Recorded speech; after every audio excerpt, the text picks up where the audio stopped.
আসসালামু আলাইকুম রহমতুল্লাহ বরাকাতুহু। সম্মানিত দর্শক শ্রোতা মণ্ডলী, আমাদের বিভিন্ন জায়গায় এই একটা প্রথা প্রচলিত আছে, সেটা হচ্ছে যে একটা পরিবারের পক্ষ থেকে একটা গরু কোরবানি দেওয়া।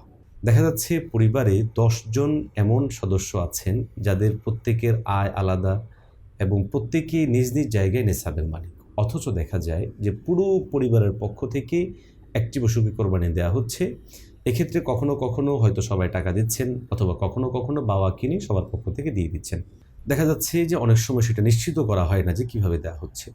সমাজ প্রচলিত আমাদের এই ঢালাও কোরবানির যেই বহুল প্রচলন, এটা মোটেও শরীয়তসম্মত না। আমাদের মনে রাখা চাই, কোরবানি এটা একটা স্বতন্ত্র ইবাদত। প্রত্যেক ব্যক্তি আলাদা আলাদাভাবে করতে হয় এমন ইবাদত।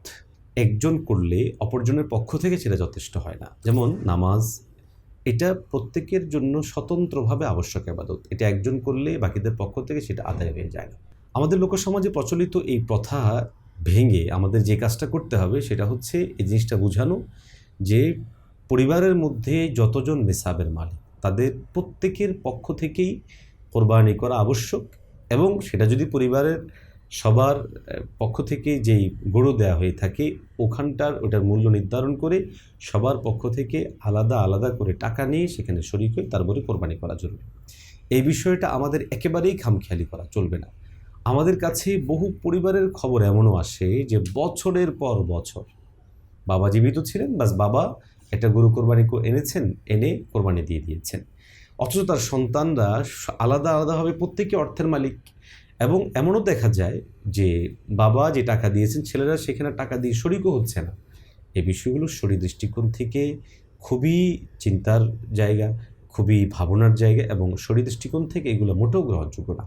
বরং এক্ষেত্রে করণীয় হলো বাবা তিনি দায়িত্ব নিয়ে যদি কোনো কোরবানির পশু ক্রয় করে আনেন তাহলে তিনি বাকি ছেলেদের পক্ষ থেকে টাকা নিয়ে নেবেন। আর যদি তিনি চান যে আমি বাকি ছেলেদেরকে আমার এই পশু থেকে তাদের কোরবানিও করব, এক্ষেত্রে তিনি পরিষ্কার তাদেরকে প্রত্যেকের অংশ পরিমাণ যেই অর্থ এটা তাদের জন্য হাদিয়া হিসেবে ঘোষণা করা দেওয়া, তারপরে সেটা একটা বৈধতার স্রোত হতে পারে। কিন্তু এটা না করে ঢালাওভাবে আমাদের লোকসমাজে প্রচলিত যেই পন্থা আছে সেটা হচ্ছে যে একজন ক্রয় করে বাবা মারা গেলে বড় ছেলে না থাকলে চাচা, এইভাবে অনেকেই এরকম করতে আমরা দেখা যায়। আর বিশেষ করে এটা গাফলতি ঘটে আমাদের মায়েদের ব্যাপারে, বোনদের ব্যাপারে। মা এবং বোনরা জাকাত এবং কোরবানি এই মাসালাগুলোতে খুবই গাফলতিতে থাকেন। তারা মনে করেন দায়িত্ব তো আমাদের না, দায়িত্ব আমাদের স্বামীদের, দায়িত্ব আমাদের সন্তানদের, দায়িত্ব আমাদের ভাইদের, আমাদের কোনো দায়িত্ব নেই। না, নামাজের দায়িত্ব যেমন আমরা বুঝি যে এটা আমার নিজস্ব দায়িত্ব, রোজার দায়িত্ব যেমন আমি বুঝি যে এটা আমার দায়িত্ব, এখানেও বিষয়টা এরকম। আমরা প্রত্যেকেই স্বতন্ত্রভাবে এটাকে নিজের উপর দায়িত্ব নিয়ে আমরা করার চেষ্টা করব ইনশাআল্লাহ। আল্লাহ আমাদেরকে মাসালাগুলো জানার, বুঝার, আমল করার তৌফিক দান করেন।